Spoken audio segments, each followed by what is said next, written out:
Good morning! It's Saturday once again. Nandito na naman po tayo sa Medical Pearls Live. Of course, katulad ng ating nakagawian, Saturday morning, 11 o'clock, magkikita-kita po tayo dito sa Medical Pearls Live program natin.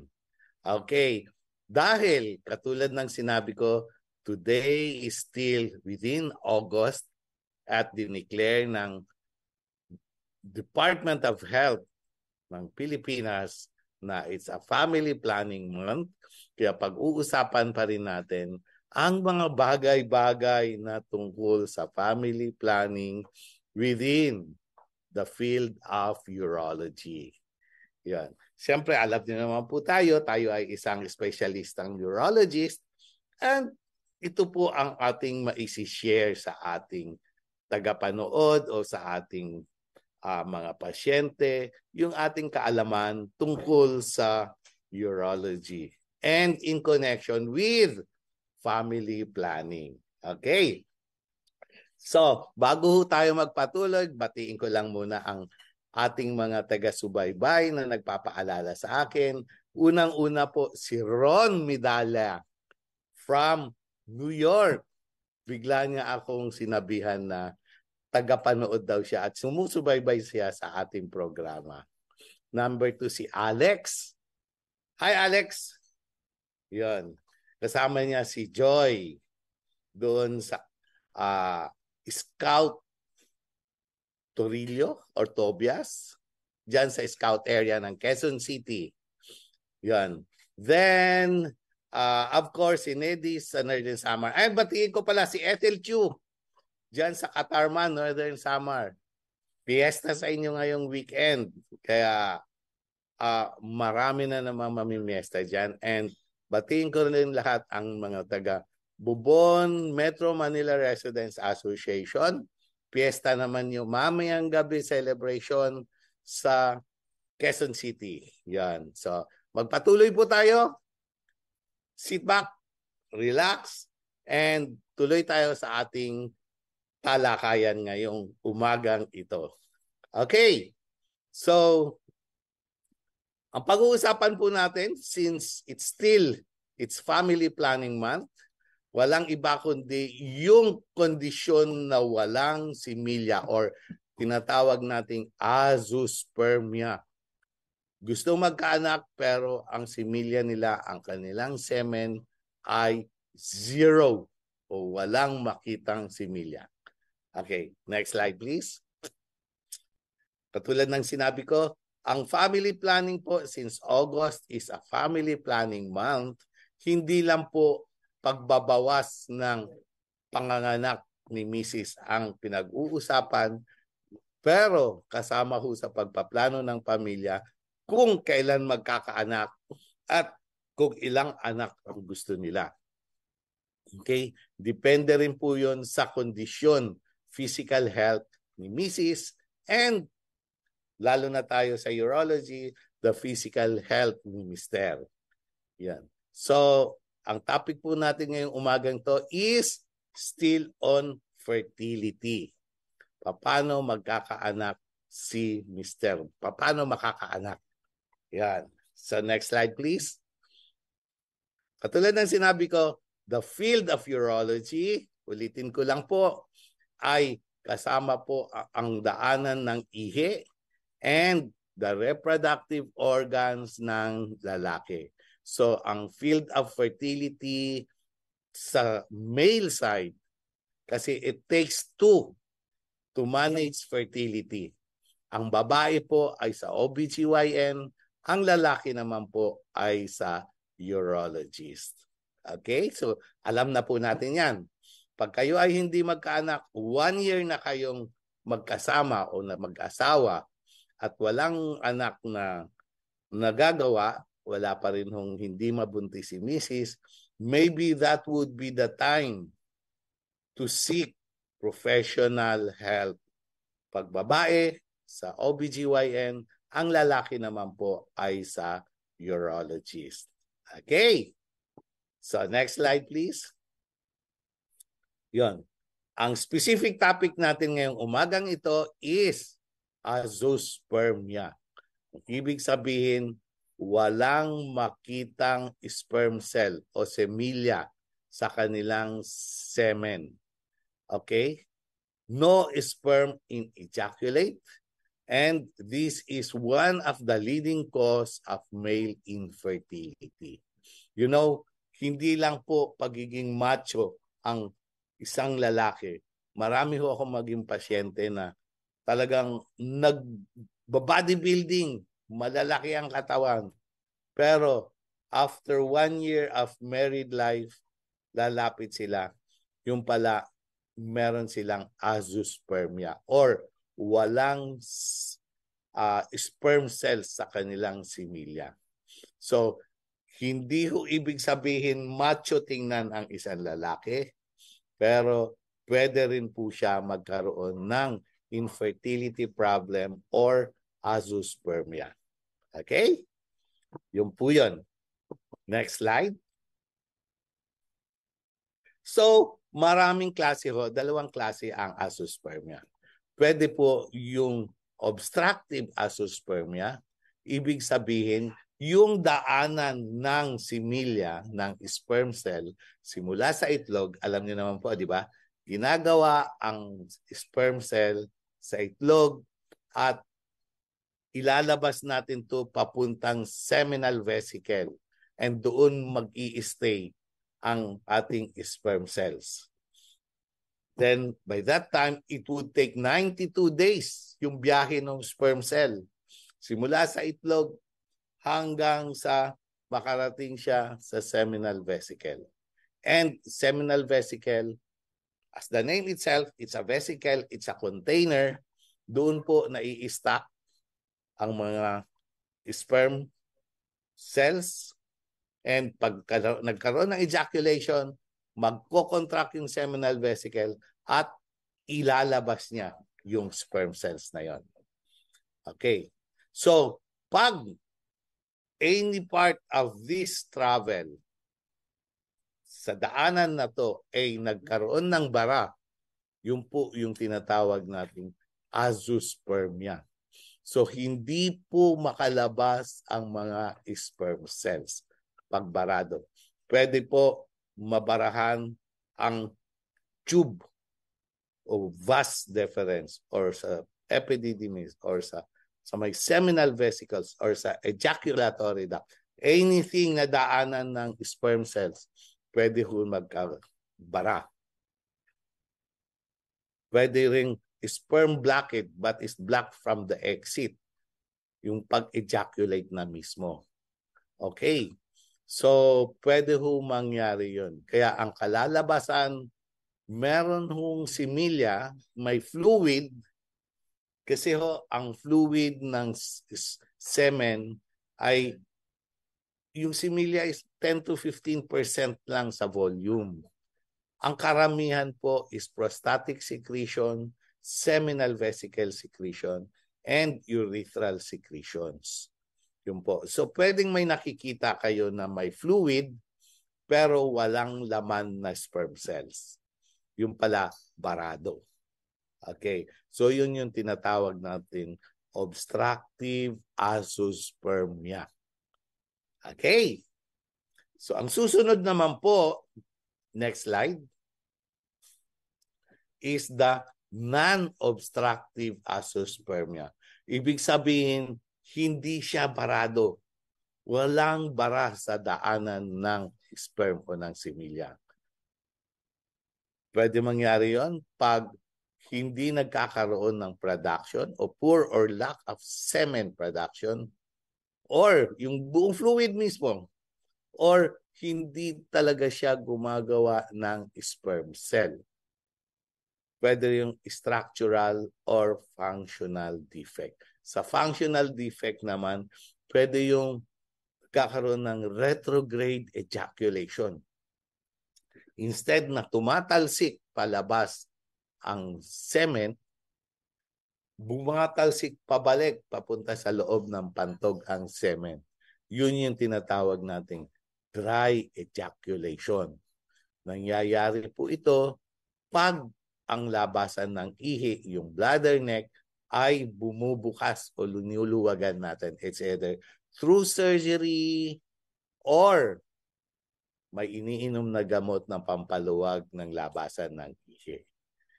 So, pwede ho yun, non-obstructive azoospermia. Wala siyang barado, pero walang lumalabas na similya o ng sperms, ng semen, ng fluid sperm. Okay? Next slide. So, dalawa ho yun.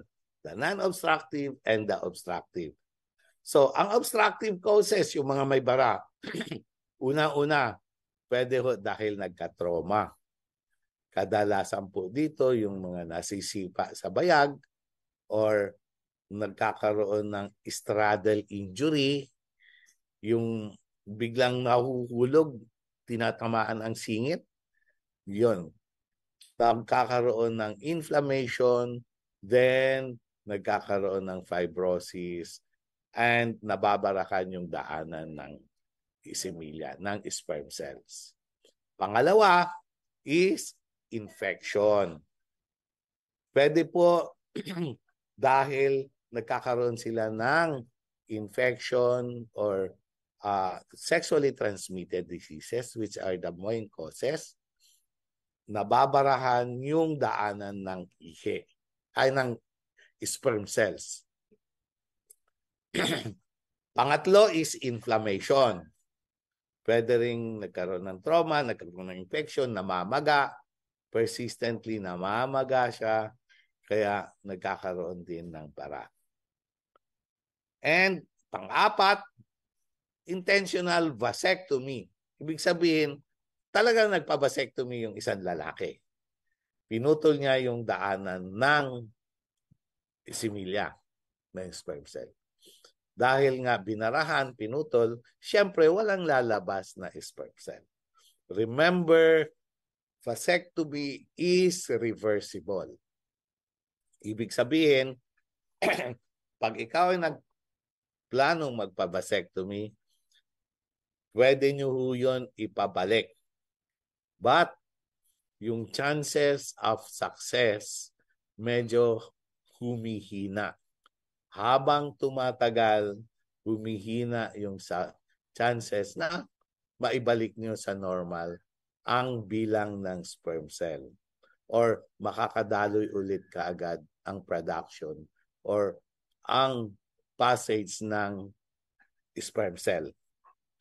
So, ang sinasabi sa studies na within 5 years, still 80% chance of success. Pwede niyong maipabalik yung pagkakaroon ng sperm cells sa seminal fluid. But after 15 years, after 5 years pala, pahina na ng pahina ang chances na makaanak kayo ulit. Okay. Then, meron ding tinatawag na cystic fibrosis, or it is an abnormal development of vas deferens. Nagkakaroon ng contractures or fibrosis, kaya nababarakan yung daanan ng similya ng sperm cells. Kaya hindi rin makalabas ang sperm cells papunta sa seminal vesicle and palabas sa ejaculate. Okay? So yun po ang mga causes ng obstructive azoospermia. Okay, maliwanag po. Bago ako tumuloy, batiin ko lang po si Weng at si Wilma.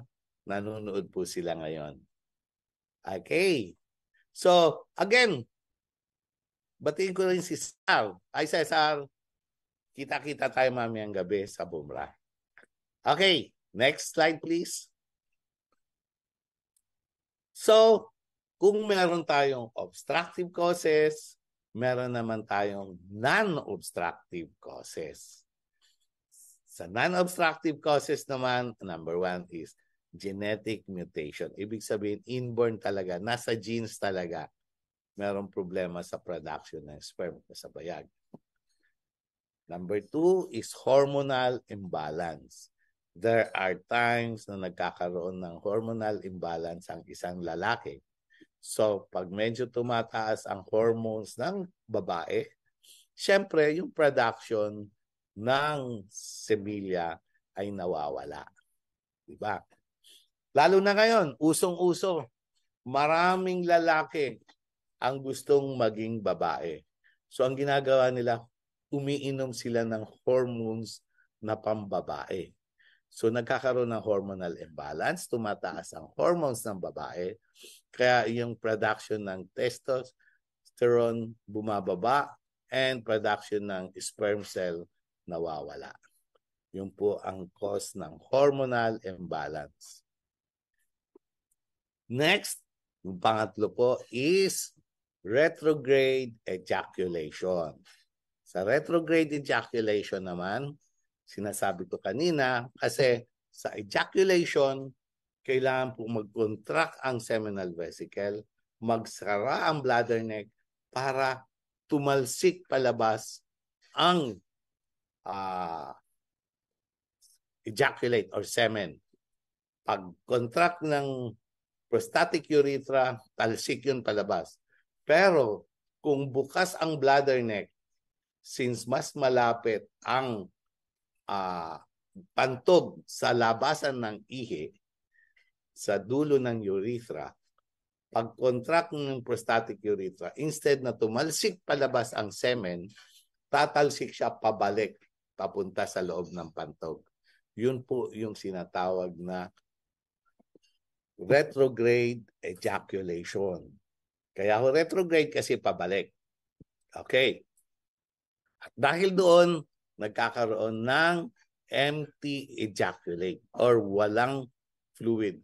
Merong sensation, nararamdaman yung climax, nararamdaman yung ejaculation ng isang lalaki, but walang lumalabas na semen. Okay? Kaya empty ejaculation or dry ejaculation. Okay. And then, pang-apat are the testicular problems. Yung problema mismo sa itlog. Wala siyang bara, pero merong problema ang itlog. Number 1 is anorchia or walang itlog mismo. Sa growth and development, hindi siya nag-develop ng itlog. Walang testis ang isang lalaki. Pwede ho sa DNA or sa genes niya, baka hindi naman talaga siya lalaki. Mukhang lalaki lang. Yung pala, babae siya. Okay? So, wala siyang itlog o walang bayag. Pangalawa, yung nagkakaroon ng sakit na mumps or beke habang siya ay nagbibinata or binata na. Kasi isa ho sa mga problema o sakit na gustong-gusto sirain ang bayag o ang itlog ng isang lalaki is the mumps or beke. Nasisira ho ang itlog ng isang lalaki. But maganda ho, okay lang po kung ang lalaki ay nagkaroon ng beke nung siya ay bata pa, hindi pa siyang nagbibinata.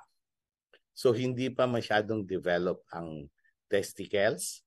Kaya okay lang po yun, hindi siya masyadong naapektuhan or hindi nasisira yung kanyang itlog or testis. Okay. Then, pag ito ay buo na o functional na ang development ng testis at doon nagka-mumps or nagkabeke ang isang lalaki, malamang-lamang pwedeng masira ang kanyang itlog. Okay. But hindi ho lahat na nagkakabeke na lalaki ay nasisira, ay tinatamaan ang itlog. So, importante pa rin na pag kayo ay nagkabeke, na binata na kayo, ay magpa-examine kayo ng inyong similya or seminal examination para makita kung meron pa kayong normal sperm analysis or normal sperm examination. Okay. After the mumps or chitis, meron po tayong tinatawag na testicular torsion or umiikot yung itlog. Kasi di ba nakahang ang itlog ng isang lalaki. Normally, ang itlog ng isang lalaki ay nakabitin. Hindi magkapantay ang bitin ng kanan o kaliwa. Pwedeng mas mababa ang kanan or mas mababa ang kaliwa. With regards to size, hindi rin po sila magkapantay. Minsan mas malaki ang kanan or mas malaki ang kaliwa. So normal po yun. Mapapansin ng isang lalaki na hindi pantay ang kanilang testis. Kasi kung pantay yun, magbabanggaan. So talagang hindi sila pantay. Okay. So, pwede ho yung sa torsion naman, pag siya ay umikot at naputol yung blood supply na ipit, namamatay yung itlog o yung testis. Pag namatay yung testis, syempre, yung production ng sperms ay mamamatay din o mawawala din. Okay. So, this is one of the emergencies. Okay. Alam niyo, maingat na maingat ako pagdating sa mga terminology na itatranslate natin sa Tagalog. Dahil katulad ng previous episode natin, bigla tayong naputol dahil may mga nababanggit ako na mga nasi-sensor ng ating broadcaster, ng ating platform, ang mga terms in Tagalog. Kaya maingat na maingat ako i-translate yung testis o yung itlog sa Tagalog. Okay? Baka ma-sensor ho tayo ulit at maputol, mawala ang ating audio. Okay. After the testicular torsions, here comes the tumors or yung mga cancer naman sa testis. Cancer sa testis, syempre, tinatamaan ang itlog and nasisira yung sperm production. Ang kadalasan po lumalabas ang cancer sa itlog during the 20th, pag kayo 20 years old hanggang 40 years old. Doon po kadalasan lumalabas ang testicular cancers. Kaya dapat every time na maliligo ang isang lalaki, ay ini-examine niya ang kanyang itlog. Kasama yun sa pagsabon. Titingnan niya kung merong namumuong bukol sa kanyang itlog. Kasi during that age group, 20, 30, 40, kadalasan po dyan po lumalabas ang testicular cancers. With regards to cause, wala akong nakakaalam kung bakit nagkakaroon ng testicular cancers. Ang alam lang natin, common siya sa lalaking 20, 30, 40 years old. And one of the conditions na kasama nito ay yung undescended testis. Pag ang itlog ay hindi bumaba. Ibig sabihin, nasa inguinal area lang or lalong-lalo na pag hindi siya lumabas sa abdomen. Kasi ho, sa growth and development, ang itlog ng isang lalaki ay nanggagaling po sa loob ng tiyan sa abdomen. Unti-unti ho siyang lumalabas papunta sa scrotal area para pag ipinanganak ang isang lalaki, ang kanyang itlog ay nandun na sa scrotal area, nakababa na. Ngayon, there are several factors kung bakit hindi bumababa ang itlog. And siyempre, sa iba natin pag-uusapan yun. Yun lang po na pwede siyang or prone siya to development of testicular cancers later on. Another one, The non-obstructive causes is varicocele.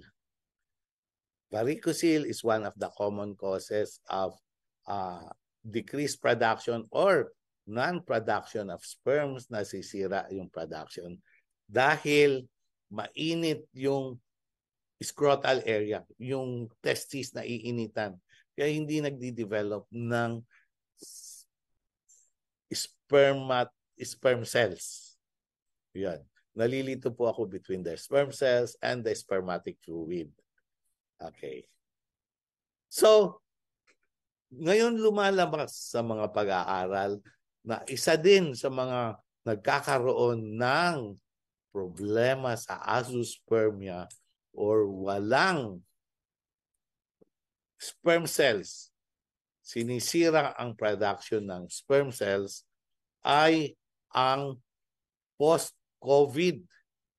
Yung mga nagkaroon ng COVID. Kaya kung kayo ho ay nagkaroon ng COVID at gusto nyong magkaanak, medyo ipa-examine nyo po ang inyong seminal fluid or magpa-sperm analysis kayo.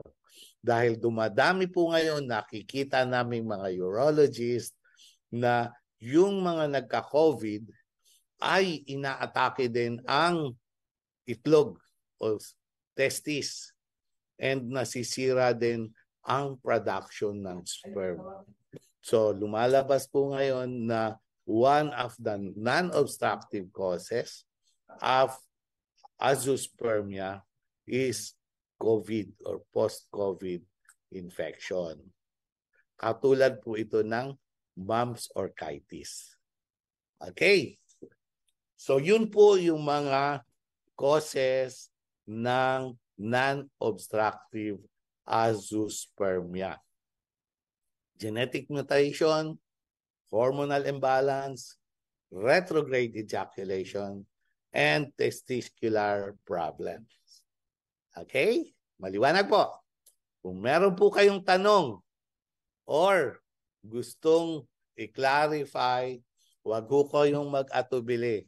Mag-text lang po kayo sa akin, Dr. Wilfredo S. Tagle, or mag-message kayo sa Facebook page, Dr. Wilfredo S. Tagle. Okay? Next. So, anong ginagawa? Paano malalaman? Siyempre, number 1 is semen analysis or sperm analysis. Doon makikita na meron o walang sperm cell ang semen ng isang lalaki. Next, blood test or hormonal examination. Una is yung testosterone, yung hormones ng lalaki. Siyempre, malay mo, walang hormones o mababa ang hormones na pagkalalaki. O yung pala umiinom na hormones ng babae. Kaya nagkakaroon ng azoospermia. Okay. So ano ba ang level ng testosterone ng isang lalaki? Or the follicle stimulating hormones and the luteinizing hormones. Ito naman po ang mga hormones na magbibigay signal sa testis na maggawa siya ng sperms para masimulan or ma-increase ang production ng sperm cells. Is the follicular FSH and the LH. Kasi para malaman kung parado yung daanan ng sperm cell, ay may tinatawag tayong vasography. Ito ay papasok ng needle sa daanan sa vas deferens, mag-i-inject ng dye at kukunan ng x-ray. Yun po ang vasography. Makikita kung barado ang daanan ng semen. Kung hindi ibig sabihin dadalo yung dye hanggang seminal vesicle. Pwede naman po yung pelvic CT scan. Sa pelvic CT scan, doon malalaman kung normal yung mga structures or minsan meron bang nakakabara na iipit from the outside. ang seminal, ang vas deferens. Or yung daanan ng ay merong mga kulani. Kadalasan po yan nagkakaroon ng kulani. Naiipit yung daluyan ng sperm cells. Okay. And lastly, pag ito ay lahat talagang normal, that's the time that we do testicular biopsy. Katulad yung nakikita sa picture, medyo maghihiwa lang ng konti, kukuha ng sample ng testicular ng itlog, titingnan sa microscope kung ang itlog ba ay merong signs na may sperm cells o merong production ng sperm cells. Kahit makitang mga young sperm cells lang yon or yung mga cells na magiging sperm cells pa lang sa development, makikita po doon. Okay? So yun po yung mga examinations para malaman kung ano ang cause ng azoospermia. So pwede po ang hormones, syempre sperm analysis. Sa sperm analysis po pala, hindi ho pag isang beses lang nagkaroon ng negative sperm analysis, ay diagnose mo na ng azoospermia. Binibigyan ho yan ng at least 3 beses na sperm analysis 1 month apart. Ibig sabihin, ngayong buwan na to, pag negative, kailangan ulitin natin yan after 1 month. Kung negative pa rin, 1 buwan pa ulit.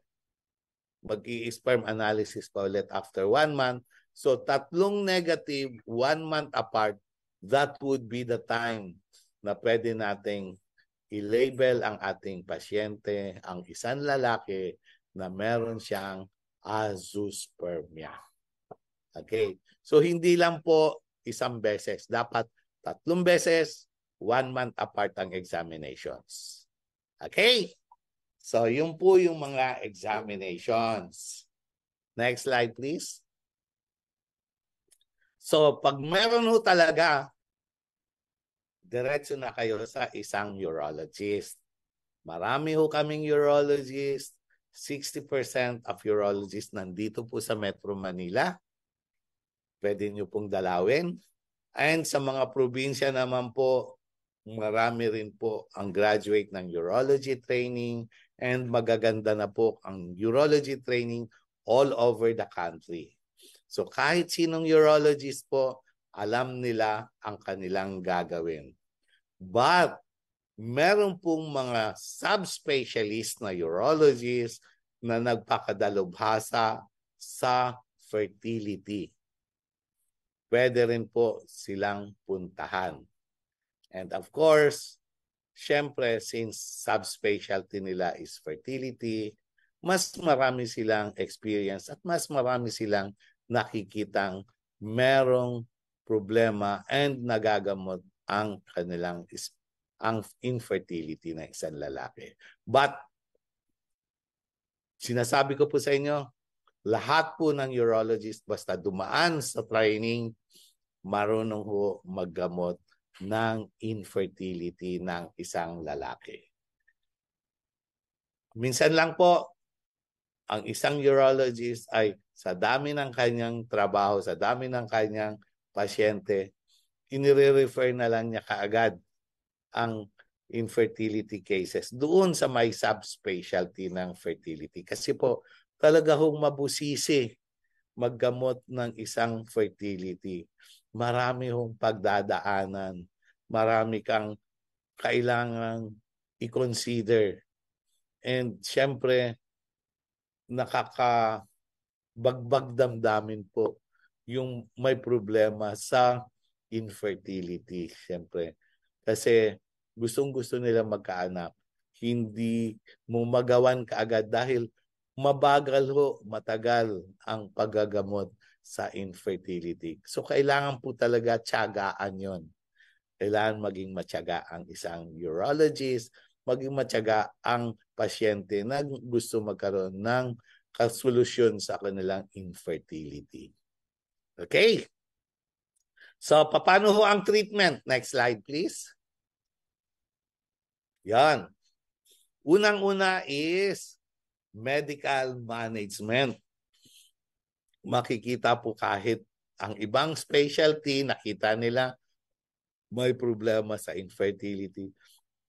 Ginagamot na rin ng family med, ng OBGYN, ng internist, ng ibang surgeon.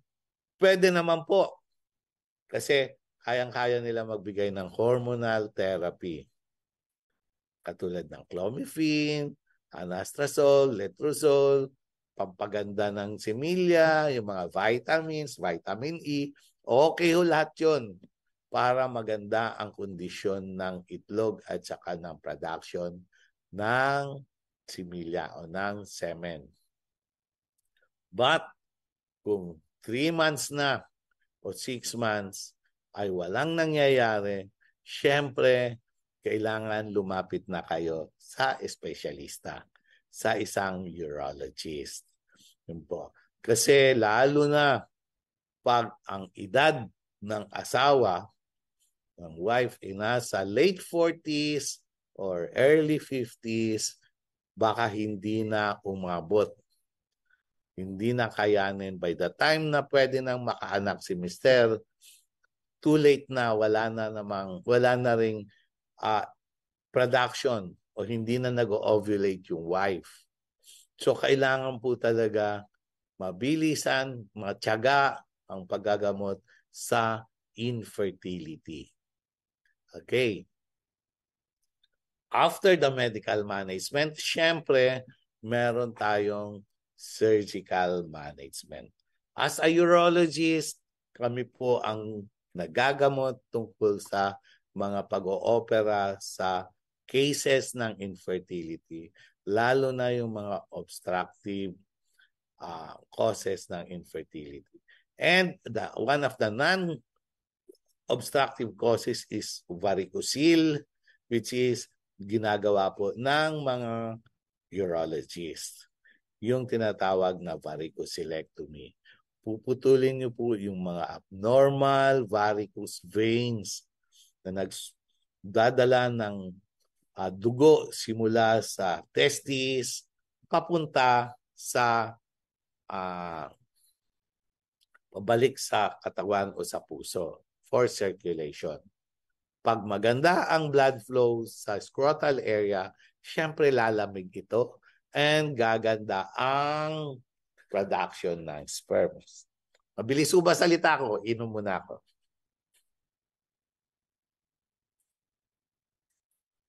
Ngayon, di ba sabi natin, one of the causes is obstruction. And one of the diagnostic tests is vasography. Tinitignan yung vas deferens kung meron siyang bara. Pag merong bara, doon po namin ginagawa yung vasovasostomy. Ibig sabihin, tatanggalin yung portion ng vas deferens na may bara at idudugtong yung vas deferens sa isa pang portion ng vas deferens na pinagputulan at idudugtong sila. Yun po yung vasovasostomy. Pwede naman po, simula sa vas deferens, idudugtong mo sa epididymis. Yun naman po ang tinatawag na vasoepididymostomy. Okay? So, ganun lang po. Idudugtong mo, ibabypass mo yung obstruction. So, yun po yung mga surgical treatment ng azoospermia.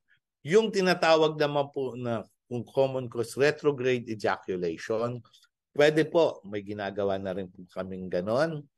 Pag masyadong bukas yung bladder neck, pwede po kami mag-inject ng mga materials para bumalik ng fillers. Bumalik yung labasan, normal na size na butas ng labasan ng ihi sa bladder neck para hindi nagkakaroon ng retrograde ejaculation. So marami hong pwedeng gawin. Basta kailangan lang lumapit kayo sa tamang doktor. And since matagal po ang gamutan, wag na ho kayo magpatumpik-tumpik. Lumapit kayo sa espesyalista. Siyempre, kahit sa inyong doktor, pwede nyo lapitan. Pero pag wala nangyayari, lumampas na ang 6 months, wala pa rin, and ang edad ni Mrs. ay nasa 40s na, lumapit na kayo sa isang urologist. Okay? Next slide, please. So, after the surgery, paano tinitingnan? Evaluation? Of course, tinitingnan yung wound healing. Maganda ba ang healing ng sugat? Ito ba ay may infeksyon? Sumasakit pa ho ba? And para malaman kung successful ang operation, syempre, sperm analysis. Katulad ng sinabi ko, hindi lang makikita yon sa isang episode ng isang sperm analysis. And number 2, ang travel time ng sperm simula sa itlog hanggang sa seminal vesicle, minimum is 92 days. So 3 buwan. So, ang follow-up mong sperm analysis should be at least after 3 months. And another 3 examination 1 month apart para makita nyo talaga yung actual picture ng sperm analysis. Okay? So, I think ito po ang huling slide ko. Next slide. So maraming salamat po. Yun po ang azoospermia. Sana malaman nating lahat yung mga gustong magpa-work up tungkol sa fertility, yung hindi magkaanak. Ang paalala ko lang po, ang babae punta ko sa OBGYN, ang lalaki punta sa urologist. Pero initially, kahit sinong doktor, marunong po maggamot ng infertility. Kasama ho sa pinag-aaralan to ng pagiging doktor. And with regards to male infertility, mas maganda po sa urologist. And pag talagang gustong-gusto nyong magkaroon ng further treatment or examination, nire-refer po namin yun sa isang urologist na may subspecialty on fertility. Ganun lang po yun. So, lalo na pag si Mrs. ay 40 years old and above, wag na po kayong mag-antay, wag na kayong magpatumpik-tumpik. Lumapit na po kayo sa isang doktor. Okay, I think that's all. Thank you very much for watching. Sana ho ay may natutunan kayo sa Sabadong ito, Sabado ng morning. And kung may questions kayo, please don't hesitate or wag ho kayong mahiya. Text lang po kayo sa Dr. Wilfredo S. Tagle. Facebook po, doon po nyo i-message sa akin para kung merong makita ko kaagad at nagpa-follow up din po ako. Okay. So, sa mga nanood sa ating live discussion ngayong umagang to, maraming salamat po. Lagi niyo pong aabangan tuwing Sabado, 11:00 ng umaga. Papangita po dati. Okay? So, Nedis, thank you very much for watching. Maris, hello. Sa mga pasyente ko, text nyo lang po ako or gusto nyo mag-follow up, pasyal kayo sa clinic. Okay? Thank you very much and see you next Saturday. Maraming salamat po. Bye-bye!